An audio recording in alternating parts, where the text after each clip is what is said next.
Indicasat IP. Muy buenas tardes. Quiero realmente agradecer a la doctora Yanes por la presentación y también a la invitación a este evento. En los siguientes 30 minutos trataré de resumir lo que ha ocurrido en Panamá en la investigación sobre medicina tropical, el pasado, el presente y el futuro. Y quiero decirles que es una tarea bastante compleja. Seguramente bastantes personas no las mencionaré, bastantes institutos tampoco los mencionaré, por lo cual pido disculpas. Yo quisiera iniciar un poco situando al país, porque yo siento que está condicionado y dirigido en gran parte la investigación en medicina tropical en Panamá. Sabemos que Panamá es un país pequeño y principalmente estrecho, lo cual ha condicionado un poco la construcción del Canal de Panamá. Tiene un clima tropical y es importante, tiene una época seca y una estación lluviosa. La estación lluviosa es por más de 9 meses y eso también es importante porque es un ambiente ideal para la proliferación de insectos, vectores de enfermedades. Es un país de alta biodiversidad, no solamente de flora y fauna, sino también de personas, y es considerado un corredor biológico que une 2 continentes, Suramérica y Norteamérica.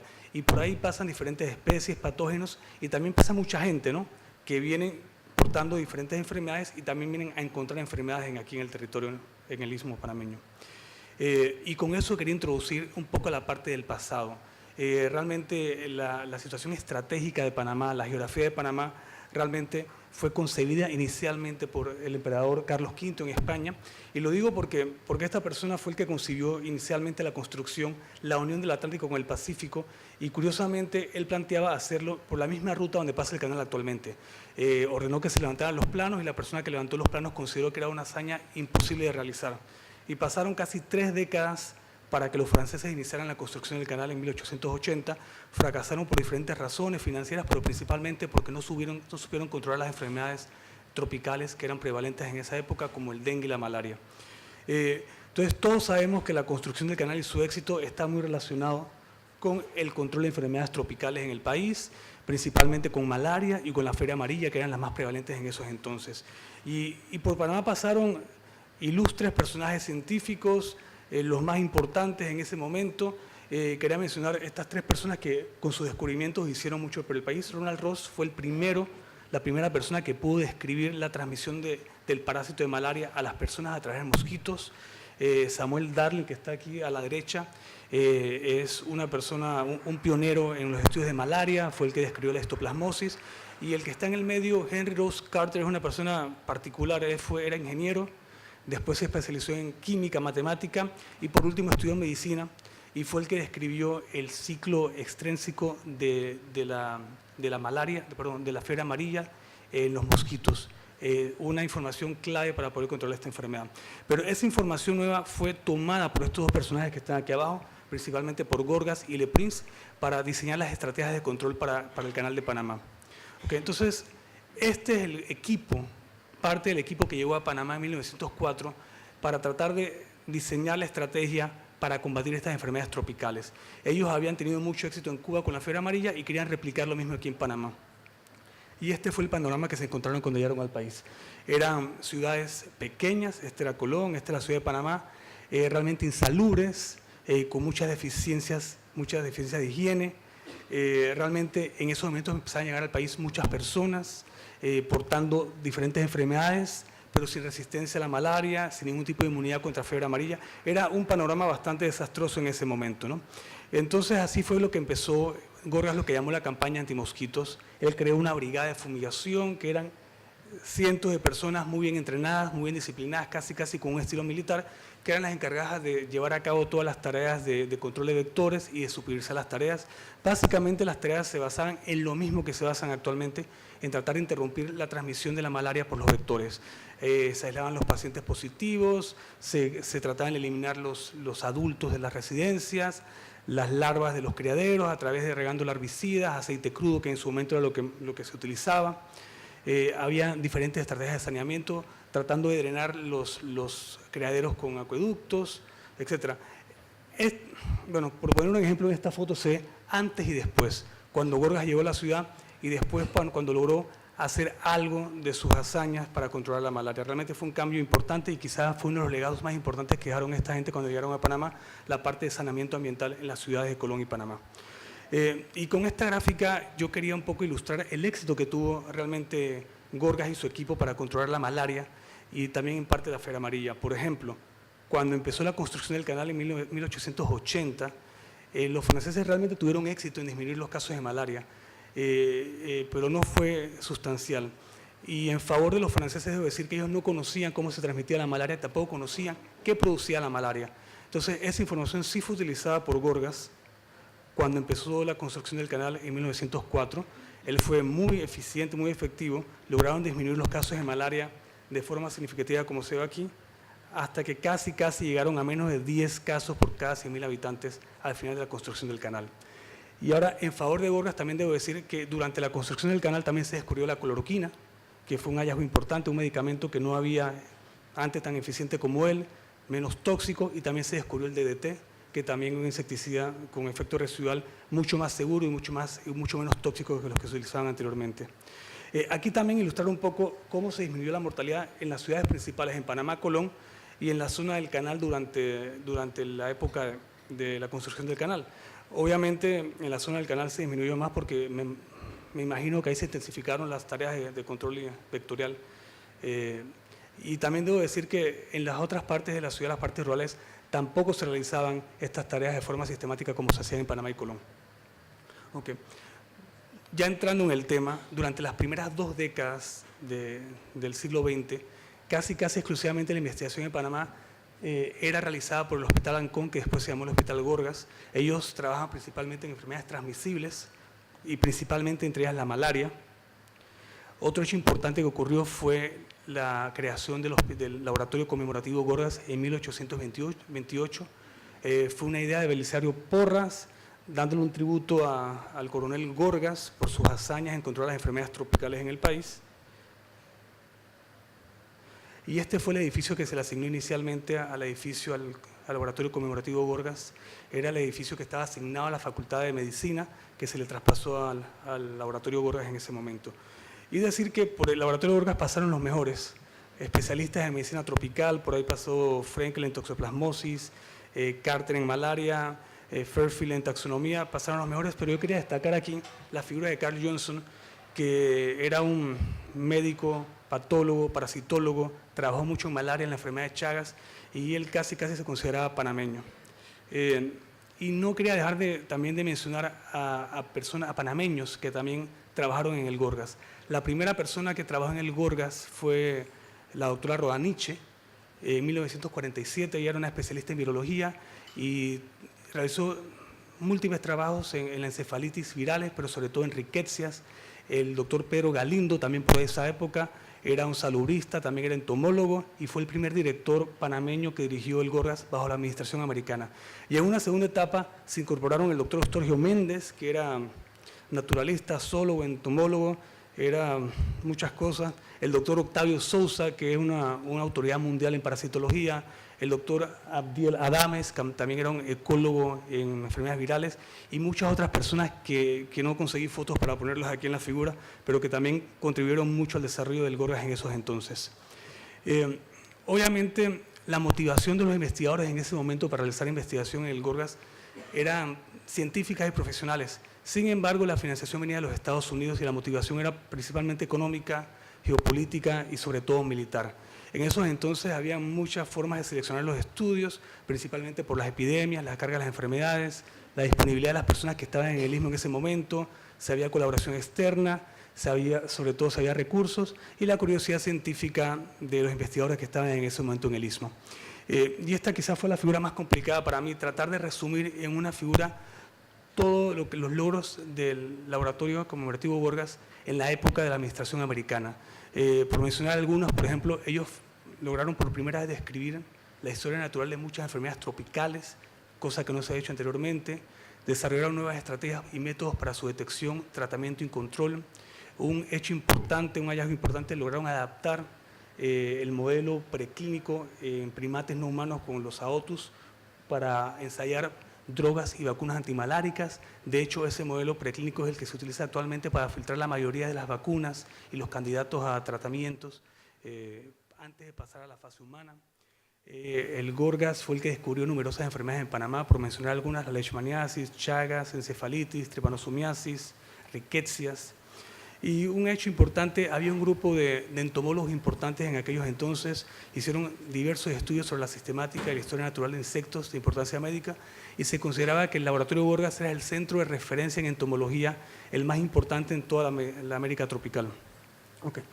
Resaltar unos pocos estudios, por ejemplo, este estudio, ellos hacían estudios longitudinales, tomaban pueblos que eran como sus ensayos clínicos, aquí eran 2 pueblos, uno en Gatuncillo y el otro no lo puedo leer en este momento, pero también cerca del río Chagres. Hicieron estudios de malaria a largo plazo, fueron los primeros estudios para evaluar la eficacia de los insecticidas de efecto residual.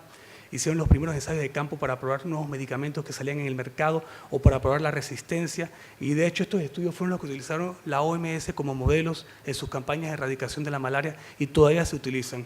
Y en esta figura un poco mencionar que estos trabajos de estos autores en sus respectivas ramas, fiebre amarilla, enfermedades Chagas, enfermedades entéricas, enfermedades virales, son actualmente estudios de referencias casi obligados para cualquier investigador que hace estudios en estas enfermedades.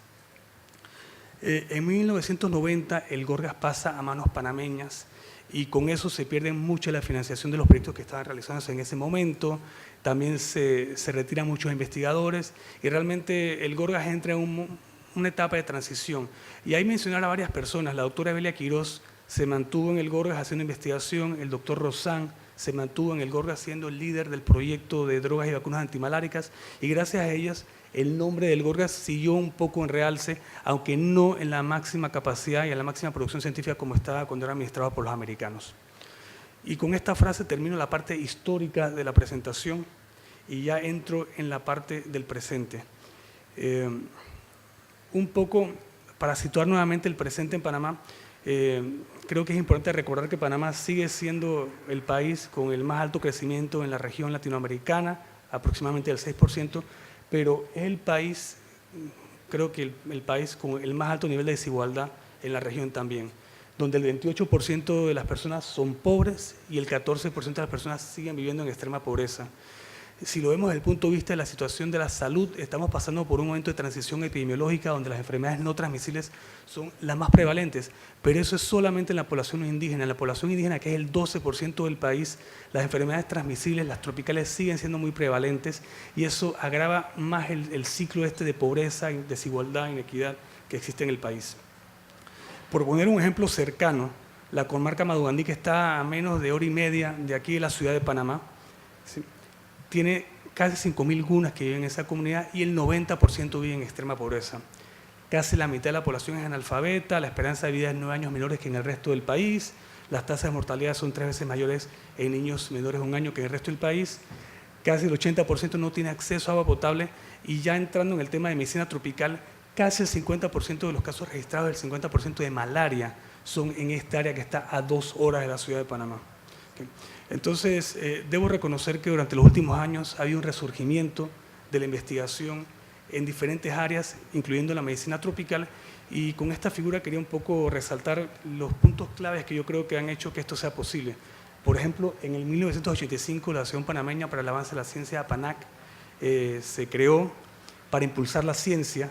Ellos fueron un poco los impulsores de la creación de la CENACIT, la Secretaría Nacional de Ciencia, Investigación y Tecnología, que era una institución que actualmente funciona de forma muy buena para impulsar el desarrollo de la investigación, para formar nuevos investigadores, para financiar proyectos de investigación. Gracias a ellos se creó el INDICASA en el año 2002 para impulsar también la biomedicina, incluyendo estudios de medicina tropical, y en el 2013 se reestructuró y reorganizó el Instituto Gorgas, ya con el nombre de Instituto Gorgas para Estudios de la Salud. Se le dio autonomía financiera y administrativa y se llamó a ser la institución que realmente liderara la investigación en salud pública en el país. Durante estos últimos años hay varios institutos, y seguramente aquí se quedarán muchos por fuera, que han llevado las investigaciones en medicina tropical en el país. Principalmente ha sido el Gorgas INDICASA porque esa es su función realmente, pero quería destacar también grupos del Hospital del Niño que a través de sus ensayos clínicos y estudios descriptivos también están haciendo estudios en medicina tropical, la Universidad de Panamá, principalmente a través de 2 centros, CIFROPAN, que es realmente liderado por el doctor Gupta, y el CIDEP, que es el Centro de Investigaciones de Enfermedades Parasitarias, que hasta hace pocos años era el que lideraba el doctor Octavio Sousa. También realizan investigaciones actualmente sobre medicina tropical. En menos menos realce, el Hospital Santo Tomás también tiene grupos, y Smithsonian, aunque no es su función principal, también junto con la Universidad de Panamá, ellos ensayan diferentes compuestos naturales para ver si tienen algún tipo de propiedades para el tratamiento o para la cura de enfermedades tropicales. No hay duda que la CENACIT ha apoyado muchísimo durante los últimos años la investigación en Panamá. En las siguientes figuras que fueron proporcionadas por la CENACIT quería un poco evidenciar este apoyo que ellos han tenido. Lo principal me parece a mí, por ejemplo, es el Sistema Nacional de Investigadores. Actualmente son 89 investigadores que forman parte de este sistema en diferentes áreas de la salud, biomedicina, ciencias químicas, y muchas de estas personas realmente hacen investigaciones en medicina tropical. Si vemos, por ejemplo, esta gráfica, la mayoría de esos investigadores se concentran, de estudiantes del SNI, se concentran en la ciudad de Panamá. Es un reto tratar de llevar a esos investigadores afuera a otros institutos para que realmente fortalezcan la investigación en esas áreas apartadas del país. Eso está ocurriendo en Chiriquí a través de la UNACHI y también en Las Tablas, en un centro de ciencias de la salud, que hay 2 investigadores del SNI actualmente. En esta gráfica también quiero demostrar que la CENACIT está apoyando mucho con becas en el sector de salud. Se han dado 195 becas en los últimos 2 años, por ejemplo. Increíble, por ejemplo, que el 70% de las personas que aplican consigue esas becas para estudiar en diferentes niveles, maestría, licenciatura, especialidades, y muchas de estas personas también realizan o van a realizar estudios en medicina tropical. Se han insertado personas de afuera con doctorado y con postdoctorado panameños, con una muy buena formación, que realmente vienen a fortalecer a los institutos donde se han insertado. Son 11 con doctorado y 4 en postdoctorado, y muchos de ellos, casi la mitad, trabajan con enfermedades tropicales también. Y ya entrando un poco en la parte del futuro, quería mencionar que tenemos un gran reto, un gran desafío. Seguimos siendo el país de la región con las mayores desigualdades, seguimos siendo el país con más crecimiento económico, y ese crecimiento económico ni el resurgimiento de las investigaciones ha logrado cerrar esa brecha. A pesar de eso, yo creo que el futuro es optimista. Tenemos una CENACIT que continúa apoyando la investigación en Panamá, continúa formando nuevos investigadores, tenemos una masa crítica de investigadores mucho mayor. Tenemos 2 cosas importantes. Tenemos el Plan Estratégico Nacional de Ciencia e Investigación de la CENACIT, que en uno de sus puntos toca precisamente al tema de la salud y al tema de la desigualdad para hacer frente. Y también tenemos un proyecto nuevo que es la ANPIS, que es la Agenda Nacional para la Priorización de Líneas de Investigación, que se está trabajando en conjunto con el Ministerio de Salud y otros actores que tienen que ver con la salud pública en el país. Y estas 2 guías van a orientar un poco la investigación en salud pública en el país y van un poco a definir dónde se centran los esfuerzos y los recursos para hacer estas investigaciones. Por último, quería decir que también se han mejorado la infraestructura de los equipamientos de muchos centros de investigación. Un ejemplo claro es el INDICASAT, que tiene un nuevo edificio, nuevas instalaciones de primer mundo, y lo mismo se quiere hacer con el Instituto Gorgas de la Facultad de Medicina de la Universidad de Panamá. Se tienen los planes para incluir estas 2 instituciones en la ciudad hospitalaria, y será un clúster de centros de investigación muy cercanos a la ciudad del Saber, donde está INDICASAT, y que se pueda trabajar en conjunto para fortalecer la investigación en Panamá. Y con esta frase de un premio Nobel en Economía, quería un poco terminar la charla esta de presente, pasado y futuro de la investigación en Panamá. Muchísimas gracias.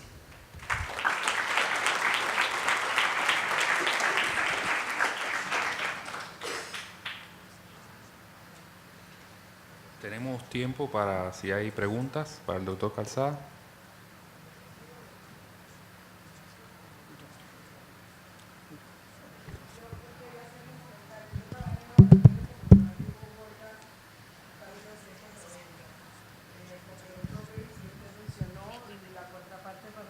La doctora Britton en epidemiología de cáncer genital femenino y trabajábamos con papilomavirus. Los estudios no siguieron porque en aquel entonces, cuando terminó la administración americana, el gobierno panameño consideró que eso, papiloma, en ese momento no era un problema de salud pública.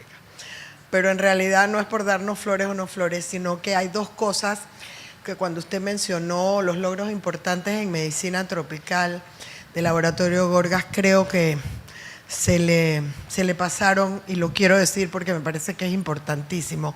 El laboratorio Gorgas tenía no sé si lo sigue teniendo, un banco de sueros, que es importantísimo para los estudios de epidemiología, porque a raíz de los estudios ecológicos que hacía el doctor Abdiel Adame, porque iban a hacer hidroeléctricas y el proyecto Tabasara y esas cosas, se hizo una encuesta y se tomó suero al 1% de la población panameña en todo el país. O sea que, y ahí había ese banco de suero, que eso es una mina. Y la otra cosa importante, porque fuimos incluso un sitio de referencia regional, el Centro de Cultivo de Tejidos, que liderizaba la doctora Gladys Oro. Gracias. ¿Puedo hacer un comentario? Sí, primero disculpe por no mencionarla. Vi a la doctora vi a la doctora Britton, pero como estaba centrada en medicina tropical, no la mencioné.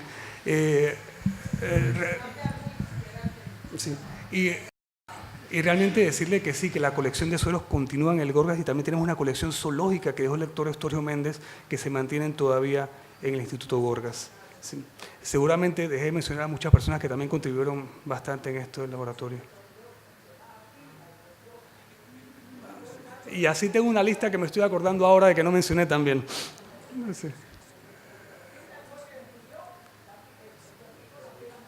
Es cierto, sí. Era un entomólogo reconocido, claro que sí.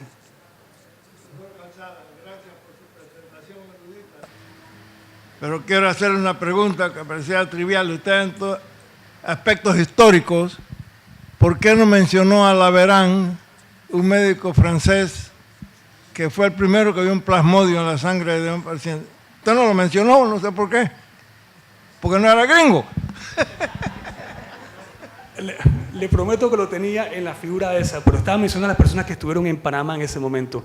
Él no estuvo en Panamá, él no llegó a Panamá, él sí fue el que descubrió el parásito, pero no estuvo en Panamá. Hola, José. Bueno, primero felicitarte porque sabemos que el Gorgas sin duda alguna cumple una labor grandiosa a nivel de investigación en el país. De hecho, has presentado su pasado, su presente y cómo se proyecta el futuro. Y de hecho, quería hacerte una pregunta en relación al futuro. ¿Cuál sería tu opinión de un Gorgas AIP? ¿Cuál sería tu opinión de a mediano o largo plazo cambiar el modelo de gestión administrativo? Ser menos dependientes de la gestión pública y darnos la oportunidad de mantener gestión pública, pero a su vez darnos la oportunidad de entablar una relación más estrecha con entes privados, un poco como lo hace Indicasat.